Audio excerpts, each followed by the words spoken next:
D-yi orta xəttdir. Bəli.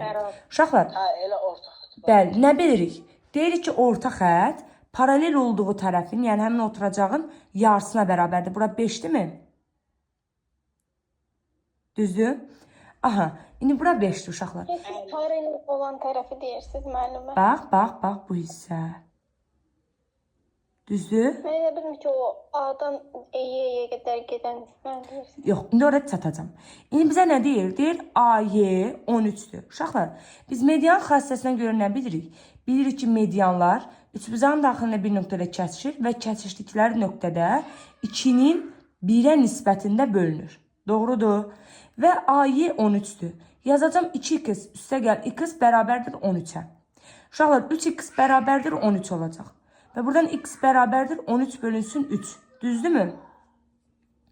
Bax, x-i tapdım ki 13 bölü 3. Bu 1. Burada 26 bölü 3. Bax, burada 26. Yəni 2-yə vururam da.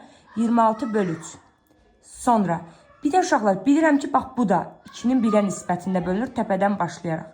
Bura 2k, burada k yazsam. 2k üstə gəl k bərabərdir BD-yə, bu da olacaq 8. O zaman 3k bərabərdir 8-dən. K bərabərdir 8 böl 3-ə. Doğru mu? Burada yazacağım 8 böl 3. Və məndən bax bu üçbucağın perimetrini istəyir. Bu qədər sadə uşaqlar. Bir tərəfi 8 böl 3.